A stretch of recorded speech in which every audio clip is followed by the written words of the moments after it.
Another difficulty that utilitarianism faces is that most of us think that we have special duties towards our family. And a good example of that is what we think is a parent's duty towards his or her children. So consider my case. I have three children, and I spend a lot of money on them. I buy them clothes, I feed them, and I don't just feed them anything. I feed them, you know, nice things, fresh fruits and vegetables, and sandwiches and cereal and good stuff. And in doing that, there's a certain amount of pleasure that I cause.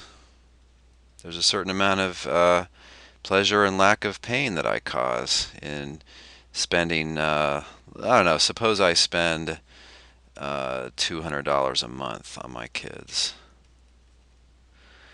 So if I spend that on my kids, how much happiness I produce is not inconsiderable. It's not nothing. Now suppose I were instead to take that $200 a month and contribute it instead to famine relief.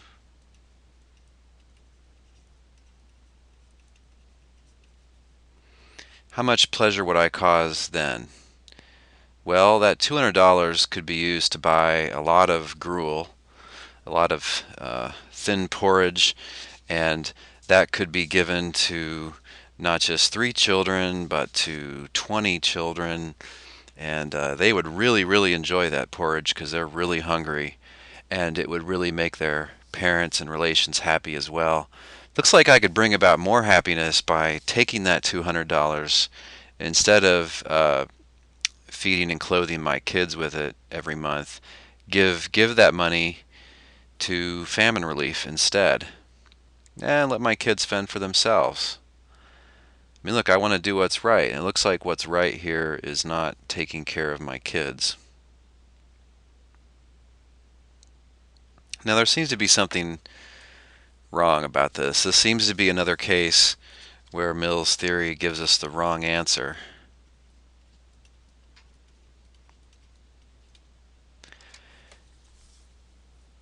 Don't I have special duties to my own children just because they're my children?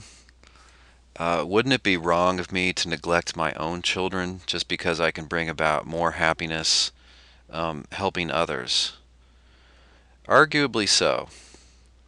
And so looks like Mill's theory says that an action would be right, which would in fact be wrong.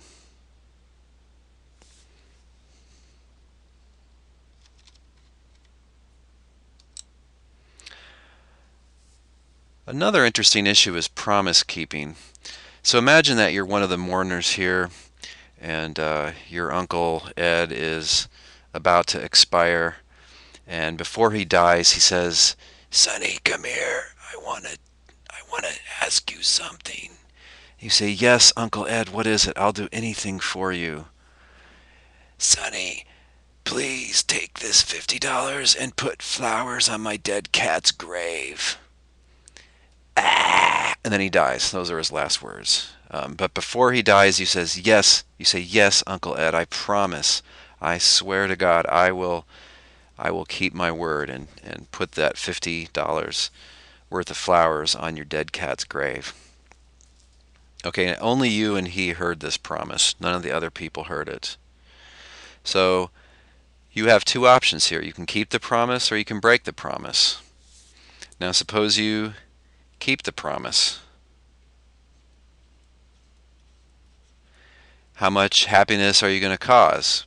Well, you'll be satisfied that you did what you promised Uncle Ed. It's not going to benefit the cat. It's not going to really benefit you much. It's not going to benefit Uncle Ed because he won't know about it. It isn't going to cause happiness for anybody else because they don't even know about this promise. On the other hand, suppose that you break the promise. Maybe you take that $50 and you go on a really fun date. Or maybe you buy $50 worth of beer and have a good time. Maybe you just buy a couple of pizzas and hang out with your friends. Okay, so which action is it on the whole which brings about more happiness, more pleasure, and lack of pain? It's clearly breaking the promise, right? And if you're not so sure about that, just change the example a little bit. Just imagine it's $5,000. Maybe he tells you to take $5,000 and burn it and sprinkle the ashes of the money over his dead cat's grave. I don't know, he thinks this is going to help the cat's ghost. Now, you promise to do that, but look, you could bring about a lot more happiness by breaking the promise. So the objection is this. Look, it's wrong to break a promise without any good reason. At least in the $50 case, there wouldn't be any good reason, right? Um, Mill's theory says it would be right to break this promise. And yet, it would not be right to break this promise, because you made a promise. So that's a difficulty for utilitarianism.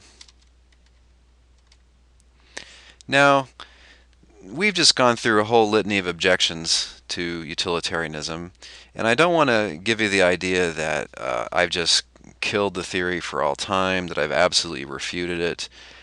I have given some objections to it, and on the face of it, these are problems for Mill's theory. But how could Mill respond? We want to consider both sides. How could Mill, or just anyone who wants to believe utilitarianism, respond? Well, one way they respond is by biting the bullet. This is a funny analogy that philosophers use. And think about a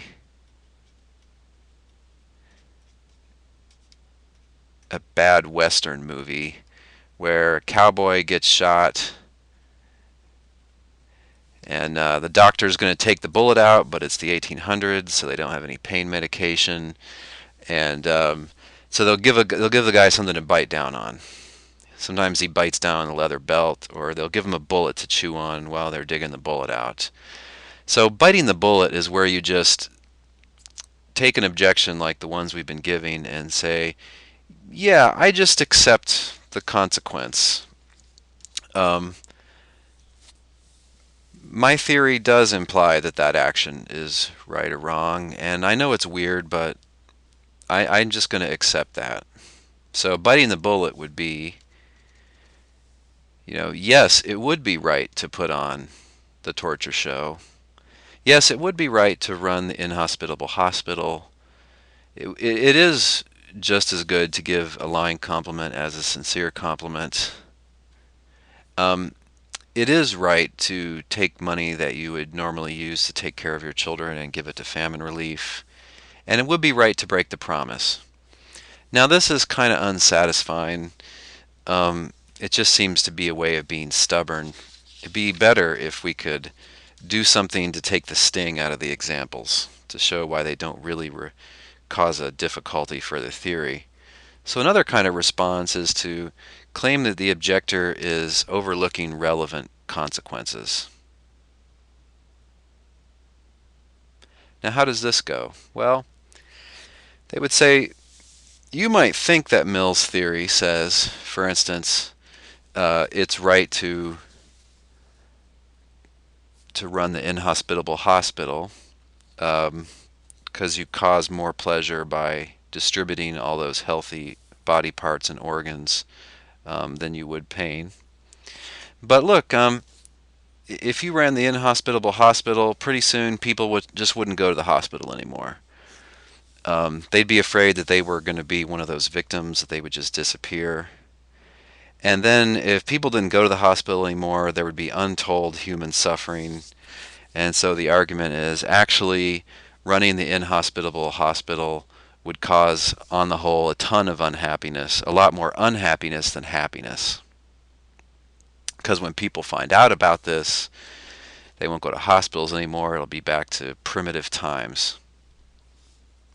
Now, I actually don't think this strategy is going to work for any of these objections, because you can always just tweak the example. You can just be a little more precise in specifying the scenario, and you can rule out that people ever find out, for instance.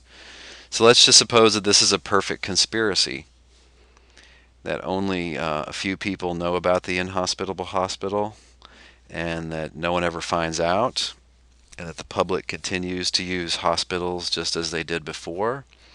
And moreover, they do this pretty rarely, so that it just isn't discovered. Right? So if I just tighten up the example a little bit, Mill's theory seems to say that this action of running the inhospitable hospital is morally right. And yet most of us want to say that it's morally wrong. So it seems that Mill's theory is not true. And you can just think, how would this sort of come back that you're overlooking certain consequences? How would it work with these other examples? But I claim in general that you can just be careful with how you sketch the example and you'll still have an objection. Finally, one interesting move that utilitarians sometimes make is actually to give up on the theory as Mill understands it. So it's really giving up on Mill's theory and switching to one that's kind of similar. And this has been called rule utilitarianism. This says that an action A is right if and only if it follows a rule which is part of a set of rules which, if followed, would result in the most happiness in society.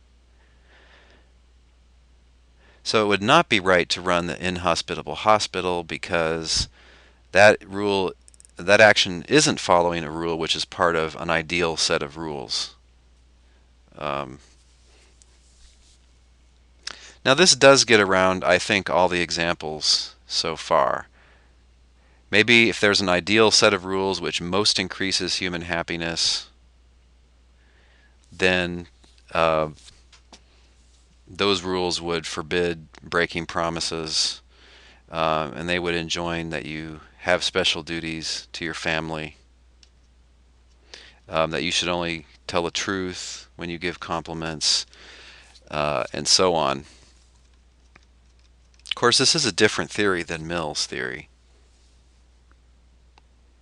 So what do you think about rule utilitarianism? Is this true? Can you think of any objections to it? I'll just say one thing about this. If this is what a right action is, then it looks to me like, how could anyone ever know that an action is right? Because how do we know which set of rules it is, which if followed would result in the most happiness in society? So I find that kind of strange.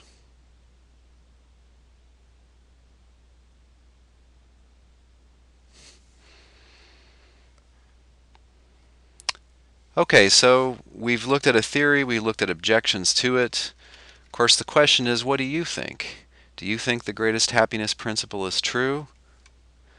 Do you think that the objections that I've given refute the greatest happiness principle, that is, Mill's utilitarianism? I'm inclined to think that it does.